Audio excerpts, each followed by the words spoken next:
कहानी की शुरुआत एक ऐसे गांव से होती है जहां के लोग हमेशा मुस्कुराते रहते थे। ना वहां कभी भूख थी न दुख, क्योंकि वो गांव था सोने की धरती। हर घर में सोना था और गांव के बीचों बीच एक गुप्त तहखाना था जिसमें हजारों मन की दौलत छुपी थी। ये सारा खजाना सिर्फ एक इंसान का था, महाराज रायस्टार का। एक सच्चा राजा, एक न्यायप्रिय शासक जो अपनी प्रजा से पहले अपने खजाने को बांटता था। लेकिन जहां सोना हो वहां नजरें भी होती हैं, और एक नजर थी रॉकी भाई की, इलाके का सबसे बड़ा माफिया। उसका सपना था पूरी दुनिया का सोना मेरा हो, पर वो जानता था जब तक रायस्टार जिंदा है उसके लिए इस खजाने तक पहुंचना नामुमकिन है। रॉकी भाई का प्लान शुरू होता है। वो गांव में एक खूंखार बाघ छोड़ देता है। गांव में चीख पुकार मच जाती है, लोग डर कर गांव छोड़ने लगते हैं। उधर रायस्टार जैसे ही ये सुनता है तुरंत निकल पड़ता है बाघ को ढूंढने और अपने लोगों को बचाने। यही था रॉकी भाई का चालाक जाल। जैसे ही रायस्टार गांव से बाहर जाता है, रॉकी भाई अपने गुर्गों के साथ गांव में घुस जाता है और गुप्त तहखाने से सारा सोना चुरा लेता है। कार्स में भरकर ले जाता है अपना सपना पूरा करने। रायस्टार को खबर मिलती है, उसका सिपाही दौड़ता हुआ आता है और कहता है, रायस्टार भैया,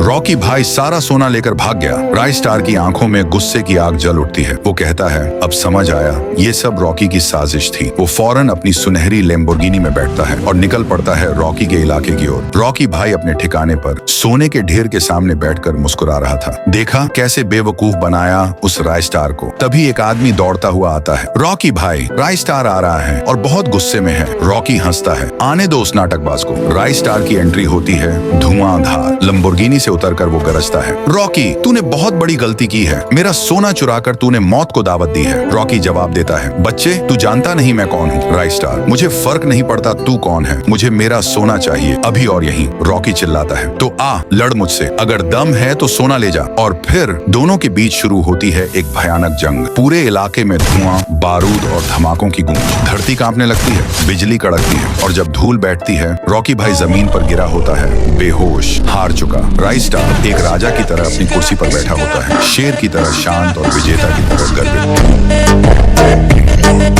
गर्वित।